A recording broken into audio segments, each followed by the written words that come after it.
Hello, നമുക്കിന്ന് അല്പം മസാലയോട് കൂടിയിട്ടുള്ള നല്ലൊരു മീൻ പൊരിച്ചത് റെഡിയാക്കിയെടുക്കാം. Welcome to food stories. Masala റെഡിയാക്കാനായി 8 ചെറിയുള്ളി, 1 ടീസ്പൂൺ അളവിൽ ഇഞ്ചി, 6 വെളുത്തുള്ളി, 1 തണ്ട് കറിവേപ്പില, 1 ടീസ്പൂൺ പെരുംജീരകം ഇവയെല്ലാം ചേർത്തിട്ട് നമുക്ക് മിക്സിയുടെ ജാറിലിട്ടിട്ട് ഒന്ന് അരച്ചെടുക്കാം.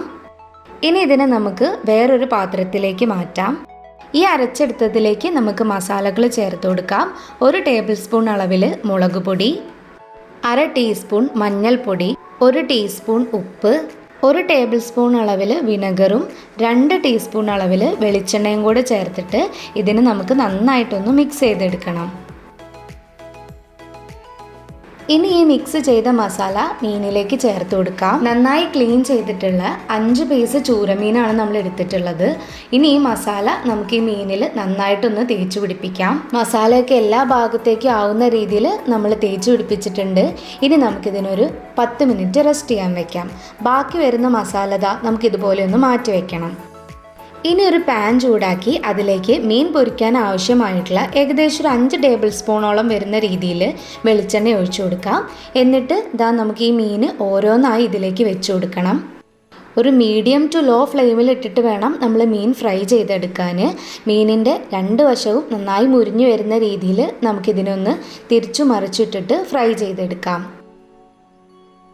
2 സൈഡും നന്നായി മുരിഞ്ഞു വന്നാൽ നമുക്കിനി ഇതിലേക്ക് കുറച്ച് കറിവേപ്പിലയും കൂടെ ഒന്ന് ചേർത്ത് കൊടുക്കാം. ഇനി നമുക്ക് ഇതിലുള്ള മീൻ കഷ്ണങ്ങളൊക്കെ നമുക്കൊരു സൈഡിലേക്കൊന്ന് മാറ്റി വയ്ക്കാം. ബാക്കി വരുന്ന ഈ വെളിച്ചെണ്ണയിലേക്ക് നമ്മൾ നേരത്തെ മാറ്റി വെച്ചിട്ടുള്ള ആ അരപ്പ് ചേർത്ത് കൊടുക്കാം. മസാലയുടെ പച്ചമണം മാറുന്നത് വരെ ഏകദേശം ഒരു 3 മിനിറ്റ് ഇതിനൊന്ന് ഇളക്കി കൊടുക്കണം. ലോ ഫ്ലെയിമിൽ ഇട്ടിട്ട് വേണം നമ്മളിത് ഇളക്കി കൊടുക്കാൻ. നമ്മൾ കൈ വിടാതെ ഇളക്കി കൊടുക്കണം.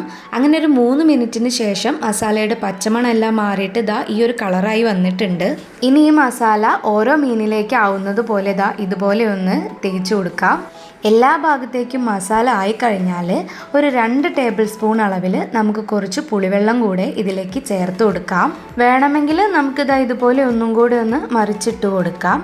ഇനി ഇതിലേക്ക് അല്പം കറിവേപ്പിലയും കൂടെ ചേർത്താൽ നല്ല മസാലയോട് കൂടിയിട്ടുള്ള മീൻ പൊരിച്ചത് ഇവിടെ റെഡി ആയിട്ടുണ്ട്.